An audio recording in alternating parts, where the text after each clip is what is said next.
Apa? Video dari dark web tersebar?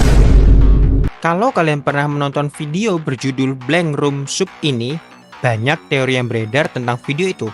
Ada yang bilang kalau orang tersebut menangis karena dipaksa memakan organ istrinya.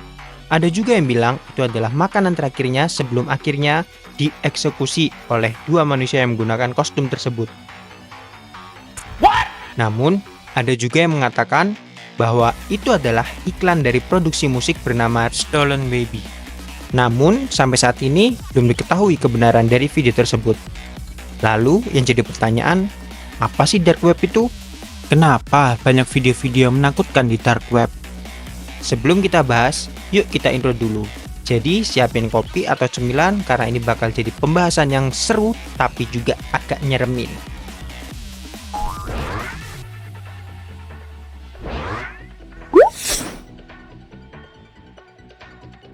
Hai digital friends, kalian pernah nggak sih dengar istilah deep web atau dark web? Atau malah pernah kepikiran buat masuk ke sana? Eits, tunggu dulu. Sebelum kalian nekat, kita bakal bahas dulu apa itu deep web dan dark web. Apa saja bahayanya, serta mitos yang beredar. Oke, kita mulai dari pertanyaan dasar. Internet yang kita pakai sekarang, kayak Google, YouTube, Instagram, itu bagian dari apa? Yap, itu disebut surface web, alias internet yang bisa diakses oleh semua orang dengan mudah. Tapi, tahukah kalian bahwa surface web ini cuma sekitar 4-5% dari keseluruhan internet? Yap, cuma secuil doang. Lalu, sisanya kemana? Nah, disinilah kita mulai masuk ke dunia deep web atau dark web. Jadi, bayangin internet itu kayak samudra luas. Surface web itu kayak permukaan laut yang bisa kita lihat dan akses dengan gampang. Tapi di permukaan, ada bagian yang lebih dalam yang nggak bisa sembarangan dijangkau. Dan semakin dalam, semakin gelap. Nah, di level pertama kita punya deep web. Deep web ini bukan sesuatu yang ilegal atau serem ya. Sebenarnya, sebagian besar informasi di internet adalah deep web. Contohnya, data pribadi di email, akun perbankan online, arsip akademik, atau database perusahaan yang nggak bisa diakses sembarang orang. Kalian pasti pernah masuk ke website yang butuh login dulu kan? Nah, itu berarti kalian sudah masuk ke deep web. Lalu, kalau hanya berisi data pribadi, kenapa orang takut? Yang membuat hal tersebut menjadi menakutkan adalah saat data tersebut dijual dan disalahgunakan. Misalnya, seperti membeli perhiasan yang sangat mahal dengan data diri kita, atau biasa disebut carding, di mana seorang hacker menggunakan data kita untuk melakukan transaksi dengan kartu kredit. Lalu, di bagian terdalam dari lautan internet ini, ada yang namanya dark web. Ini adalah bagian internet yang sengaja disembunyikan dan hanya bisa diakses pakai software khusus seperti Tor browser.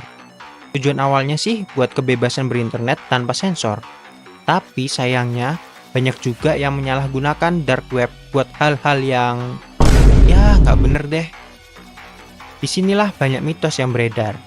Ada yang bilang dark web bisa beli apapun, dari data curian, paspor palsu, bahkan jasa hacker. Terus ada juga cerita-cerita serem soal situs Red Room yang katanya tempat buat live streaming kejadian mengerikan.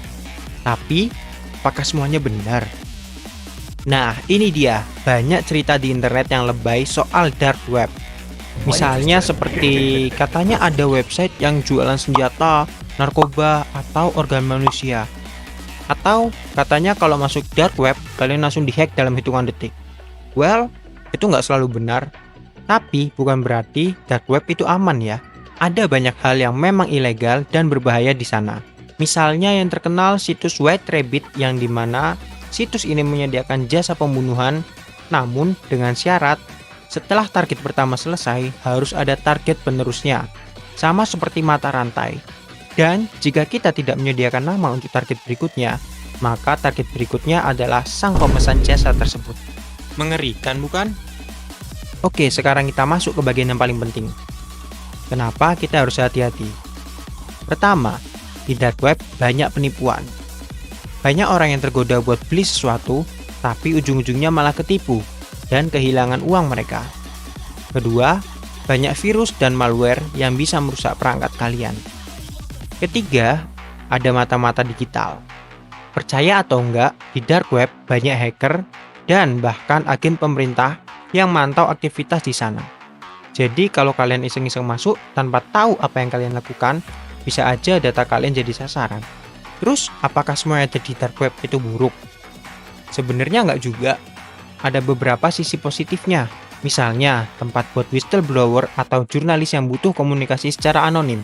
Tapi buat kita-kita yang nggak punya urusan di sana, lebih baik stay di tempat yang aman aja kan ya. Jadi kesimpulannya, deep web itu nggak serem dan sering kita akses tanpa kita sadari. Tapi kalau dark web, nah itu udah wilayah yang lebih gelap dan penuh resiko. Jadi buat digital friends, lebih baik tetap berselancar di internet yang aman dan nggak usah coba-coba masuk di tempat yang bakal bikin kalian kena masalah. Remember, bukan berarti sesuatu yang tersembunyi itu selalu menarik untuk dijelajahi. Nah, digital friends, gimana? Masih kepikiran buat nyari pintu masuk ke dark web? Atau mending balik buka YouTube terus nonton channel Bukan Wong Deso?